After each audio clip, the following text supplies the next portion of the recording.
네, 허재영 기자의 시사바리스타 뉴스 백브리핑 2부 함께 하시겠습니다. 조선일보가 물을 만난 듯 열심히 왜곡 보도를 쏟아내고 있습니다. 원우식 기자, 조유진 기자, 그래요. 이런 보도를 했네요. 2020년 6월 18일 조선일보 보도입니다. 제목이 이래요. 2천만 원, 500만 원. 치매 앓고 있는 길어녹 할머니 통장에서 뭉칫돈이 나갔다. 따옴표 하면서. 예. 요거는 이 따옴표는 누군가 이제 말한 거를 갖고 대신 이제 제목으로 쓴 건데 누구냐? 길어녹 할머니의 아들 목사 황모 씨입니다. 아들이라고는 하는데 이분 뭐 친자도 아니고 양아들인데 양아들이 되신 것도 아주 최근이에요. 예.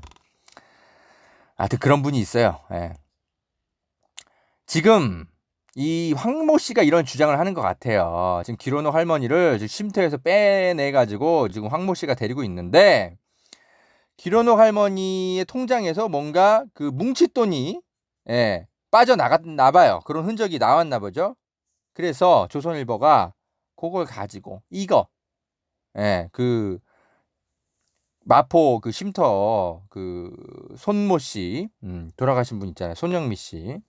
그분이 이거 통장에서 이게 빠져나간 돈의 사용처가 뭐냐 이렇게 이 목사님이 요구하니까 그거에 놀라가지고 마치 손영미 씨가 극단적인 선택을 한 것처럼 그렇게 조선일보가 기사를 써놨어요. 그러면서 그래 여기까지는 합리적인 의혹 제기라고 합시다. 이런 음모론도. 그런데 조선일보가 미디어 몽구 1인 미디어 기자잖아요. 여러분 너무 잘 아시죠? 이분을 음해하는 기사를 써놨어요. 뭐냐면 보세요. 2천만 원, 500만 원 통장 길어녹 할머니 통장에서 뭉칫돈 나갔다. 이런 큰 제목에다가 부제로 이렇게 써놨어요. 정의기억연대와 관련 있는 매체의 송금, 통일뉴스와 미디어 몽구 등 포함 이렇게 돼 있어요. 야, 그러니까 마치 미디어 몽구님한테 길어녹 할머니가 막 요즘 치매 앓고 있으니까 미디어 몽구가 막 뭔가 길어녹 할머니에게 접근해가지고 뭉칫돈을 빼돌린 거 아니야? 이렇게 느껴지더라. 그렇게 제목을 써놨어요. 근데 기사를 또 잘 읽어보면 미디어 몽구 해명도 이미 써 있어요. 에? 뭐라고 돼 있냐? 미디어 몽구 쪽은 길할머니는 2013년 12월부터 월 1만 원씩 정기 후원을 해왔다. 후원받은 총액은 77만 원뿐이다. 수백만 원은 아니다라고 밝혔다. 아니 이렇게 밝혔으면 왜 제목에는 미디어 몽구가 수백만 원 빼돌린 것처럼 그렇게 기사를 써놓는데 원우식 기자 이런 폐악질을 그래서 이 미디어 몽구님이 너무 억울해가지고 아예 본인 통장을 밝혔어요. 그냥 캡처해가지고 매달 10,000원씩 길어녹 할머니가 이렇게 CMS 이렇게 붙인 거를. 그러니까 여러분 저한테도 월 10,000원씩 막 후원하시는 분들 많잖아요. 그런 거랑 똑같이 길어녹 할머니도 미디어 몽구님한테 월 10,000원씩 이렇게 그냥 후원을 한 거예요. 2013년 12월부터 CMS 통해가지고 총 77만 원을 5년 동안 77만 원, 5년 6년 동안 참 많이도 했네. 그걸 가지고 무슨 뭉칫돈 빠져나간 것처럼 조선일보가 제목을 그렇게 써놨다니까요. 와 진짜 미디어 몽구님이 얼마나 억울했으면 본인 통장을 다 깠어요. 조선일보가 이런 식의 왜곡 보도를 막 하면서 마치 길어녹 할머니가 요즘 치매를 앓고 있는데 정의기억연대 그 관련자들이 할머니 꼬드겨가지고 뭉칫돈 빼낸 것처럼 그렇게 보도를 하고 있습니다. 그러니까 막 댓글들이 다 막 그렇게 달리고 있는 거예요. 지금 정의기억연대가 무슨 짓을 저질렀냐고. 정의기억연대가 하도 짜증이 났는지 그 다음날 반박 보도자료를 냈는데 소개해 드릴게요.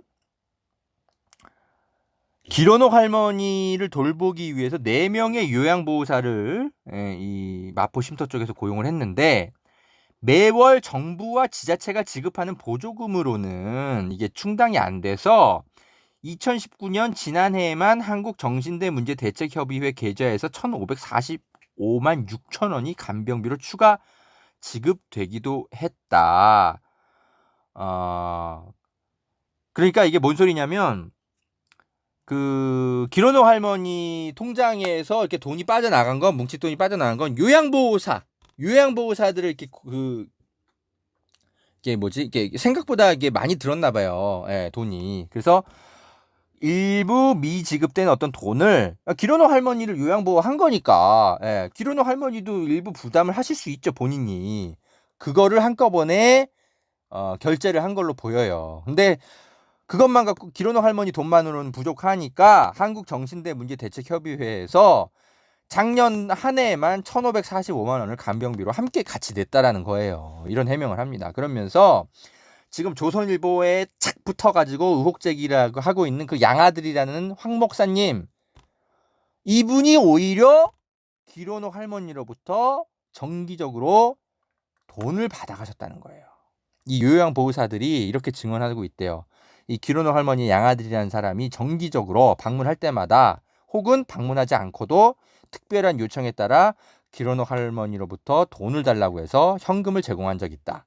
최근에는 코로나19로 직접 방문이 어려워지자 손영미 소장님께서 양아들의 은행 계좌로 송금하기도 했다. 6월 1일에는 두 차례에 걸쳐 3천만 원이 양아들, 이 황 목사 부부에게 지급됐다라고 설명을 했습니다. 황 목사님, 지금까지 얼마 받으셨어요? 통장 까세요. 예? 그리고 그 3천만 원 받아서 어디다 쓰시려고 하는지도 그 사용처를 밝히세요. 아니, 기로노 할머니의 돈 3천만 원을 아드님, 그 목사님 부부가 그걸 왜 그거를 빼돌려요? 예? 어디다 쓰시려고?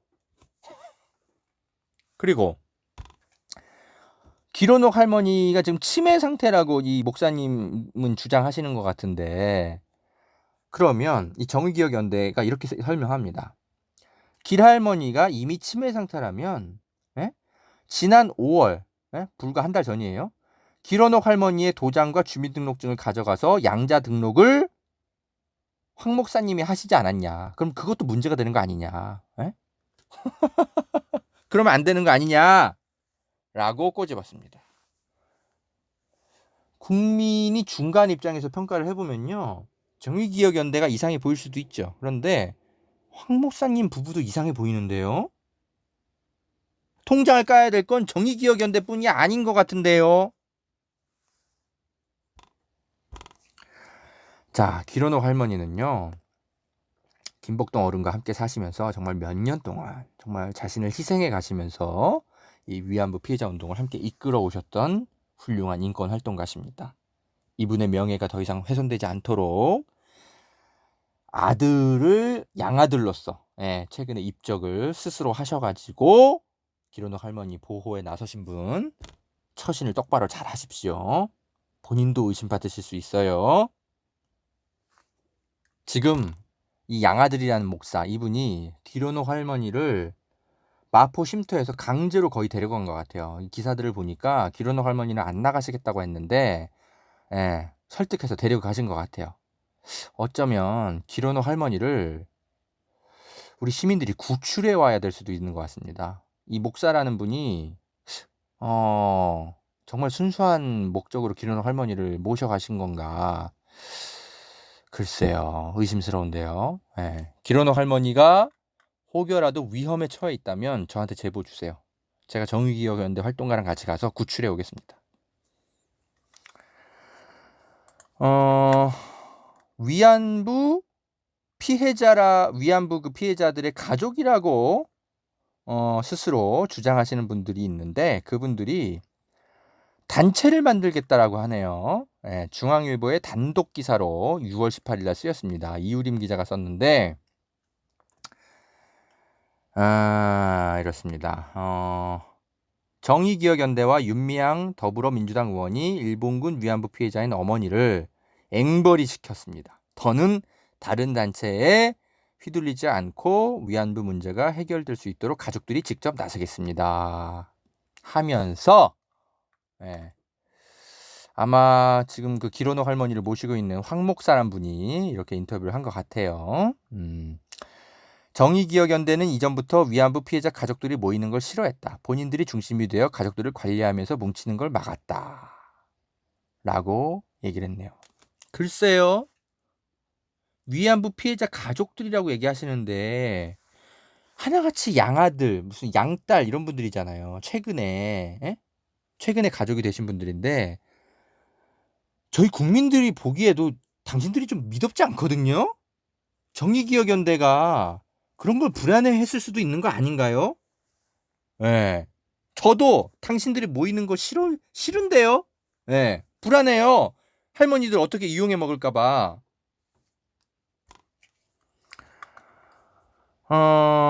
그래요.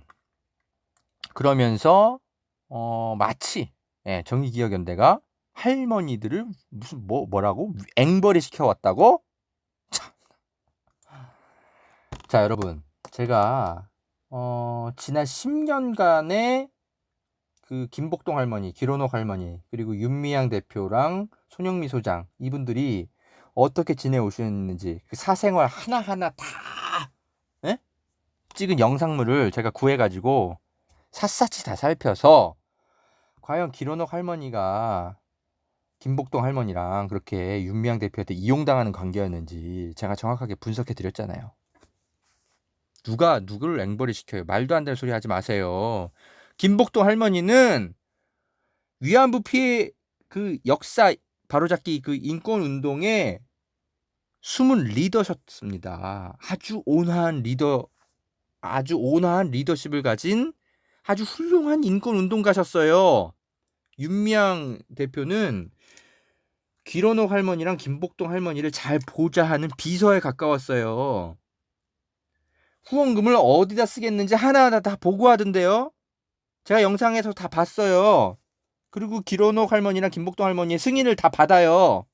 언론 인터뷰를 어떻게 하실 건지도 다 사전에 상의를 하고 그거를 윤미향 대표가 대신 읽더라도 사전에 다 승인을 받아요. 그 받는 모습이 다 영상에 찍혀 있습니다. 누가 누구를 앵벌을 시켜요? 뭐 모르면 얘기 좀 하지 마세요, 제대로. 만약에 못 믿겠으면 절 찾아오세요. 예. 이 목사님들, 황 목사님, 저 찾아오세요. 제가 그거 영상 다 보여드릴게요. 만약에 언론에다가 또 한 번 이런 그 할머니들이 앵벌이 시켰다고 뭐 이런 식으로 하시면 저 이거 가만 안 있습니다. 김복동 할머니 사자 명예훼손 혐의로 당신들 제가 직접 경찰에 고발할 겁니다. 예. 김복동 어른이 얼마나 훌륭한 인권운동가셨는데 그분을 어떻게 앵벌이로 전락시킬 수 있어요. 명예훼손입니다. 저는 증거자료가 다 있어요. 기자도 당연히 주장을 할 수 있죠. 근데 주장을 하기 전에 기자는 검증을 합니다. 그리고 자료들을 다 확보해요. 그래서 그 팩트에 근거해서 주장을 하는 사람입니다. 한 번만 더 김복동 할머니랑 기로녹 할머니가 뭐 앵벌이 당했다고 이런 식으로 주장하면 제가 사자 명예훼손 혐의로 진짜 고발할 수 있습니다. 실제로 제가 지금 몇몇 또 원로 어르신들하고 제가 좀 얘기를 하고 있어요. 이거 가만히 있어도 되는 건지. 지금 상의 중입니다. 제가 기자로서 기자이기 이전에 저도 한 명의 국민이잖아요. 예, 저는 기로녹 할머니랑 김복동 어르신이랑 이렇게 계속 명예훼손 당하시는 거 견딜 수가 없어요. 여러분들이 저한테 이렇게 후원금 내주시고 열심히 일하라고 하시는 거는 단순히 기사만 쓰라고 저한테 이렇게 하시는 건 아니라고 생각해요. 저는. 어떻게 생각하십니까, 여러분? 네. 아유, 정말 뭐랄까 평정심을 유지하기가 어려워요. 네, 요즘 이 돌아가는 일들을 보면 조선일보는 정말 물 만난 듯이 이 친일 세력의 후예들이 자기들이 언제부터 이 위안부 피해자 할머니들을 걱정했다고 이렇게 나서고 있고 참 이렇게 미디어 몽구님한테 협박해가지고 막 기사를 쓰고 있고 미디어 몽구님 그 문자 내용이 이래요. 공개한 문자 내용이 보면 이렇습니다. 안녕하세요. 조선일보 사회부 땡땡땡 기자라고 합니다. 저희는 기론옥 할머니의 개인 통장에 들어온 정부 보조금 중 수백만 원이 미디어몽구의 정기 후원 형태로 입금됐다는 사실을 확인했습니다. 이를 기사할 예정인데요. 미디어몽구 쪽은 이에 대해 인정 혹은 부인하십니까? 해명하십시오. 이렇게 문자를 보냈어요. 뭘 확인해? 뭐 수백만 원이 뭐가 빠져나간 게 확인됐다는 거야? 2013년 12월부터 최근까지 77만 원 후원금 CMS 월 1만 원씩 빠져나간 거. 그게 팩트인데 니들이 뭘 수백만 원을 빠져나갔다는 걸 확인했다는 건데 이런 식으로 문자 메시지조차도 거짓말로 해가지고 막 보낸다니까요. 자, 다음에 알아볼 뉴스 백브리핑. 뉴스는 아니고 장경욱 동양대 교수의 페북 글 중에 여러분이 꼭 아셔야 될 내용이 하나 있어가지고 제가 하나 찾아왔어요. 이게 오늘 새벽에 올라온 글인데 이게 그 정경심 교수 표창장 위조 그 재판 관련해서 지금까지 안 알려졌던 내용들 장경욱 교수가 하나 찾아가지고 본인 페북에 올리셨는데 저는 이거 굉장히 핵심적인 얘기 하나 나온 것 같거든요. 뭐냐면 이거예요. 지금 그 판사가 정경심 교수 쪽에 아니 그 왜 연구실 PC 거기서 뭐 직원이 그 표창장을 발급했다면 왜 그 표창장 파일이 정경심 교수 PC에 있냐? 판사가 지금 물어본 상태거든요. 언론에도 이런 정도로 지금 보도가 많이 되었고 변호인단에서 뭔가 의견서를 내긴 냈는데 뭐 잘 모르겠다는 식으로 왜 거기에 그렇게 표창장 파일이 들어있는지 모르겠다는 식으로 의견서를 낸 것으로 알려져 있어요. 그런데 장경욱 교수가 동양대 교수잖아요. 이분이 부연 설명을 했는데 아주 핵심적인 걸 설명했어요. 첫 번째 이겁니다.